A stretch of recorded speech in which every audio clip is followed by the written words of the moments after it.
I'm Rebecca Stepien, and today I'm going to talk about how to diagnose left-sided congestive heart failure using thoracic radiographs. The clinical history and results from the physical examination may be all the clinician needs to diagnose congestive heart failure in a canine patient. However, sometimes the cause of clinical signs like cough and difficulty breathing may not be clear based on these two tests alone. In these cases, thoracic radiographs are useful to establish a diagnosis of congestive heart failure. The key radiographic findings supportive of left-sided congestive heart failure in dogs are pulmonary infiltrates in the presence of an enlarged left atrium. The left atrial enlargement is due to increased pressure within the left atrium, which first causes chamber enlargement, then pulmonary venous enlargement, then pulmonary infiltrates. These infiltrates may be interstitial, alveolar, or a combination of both. A checklist for radiographic diagnosis of left-sided congestive heart failure in dogs includes pulmonary infiltrates that are interstitial, alveolar, or both in the presence of pulmonary venous enlargement and left atrial enlargement. Findings that may indicate that the cause of infiltrates is not congestive heart failure include single lobe or unilateral infiltrates, nodular and bronchial pulmonary patterns, and a lack of left atrial enlargement. This DV view shows unilateral alveolar infiltrates that are unlikely to be caused by congestive heart failure. This left lateral radiograph, obtained from a mixed breed dog with cough and increased respiratory rate, shows findings typical of congestive heart failure.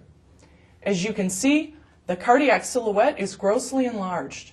There is tracheal elevation, reflecting left ventricular enlargement, and marked left atrial enlargement can be seen in the caudal dorsal aspect of the cardiac silhouette. The pulmonary infiltrates in this dog are alveolar, and infiltrates are present in the dorsal caudal lung fields, the ventral caudal fields, and in the cranioventral lung fields. Lastly, the pulmonary veins, visible in the cranial lung fields, are enlarged. On the DV view, we can see that the alveolar infiltrates are distributed bilaterally. We see the edge of the enlarged left atrium in the caudal portion of the cardiac silhouette. Again, we see the enlargement of the pulmonary veins. The combination of widespread alveolar infiltrates in combination with left atrial enlargement and pulmonary venous enlargement contributes to the radiographic diagnosis of left-sided congestive heart failure with pulmonary edema.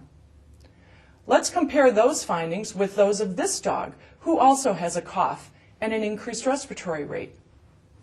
Here, we see a normal-sized cardiac silhouette. Alveolar infiltrates with air bronchograms are distributed ventrally with no dorsal lung field involvement.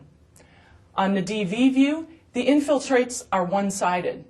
The pulmonary veins are difficult to see but are not enlarged. This is a patient with pneumonia.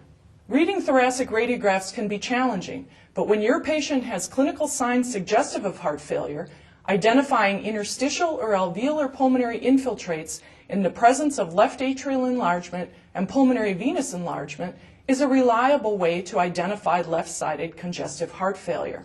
For more information, go to cardiaceducationgroup.org.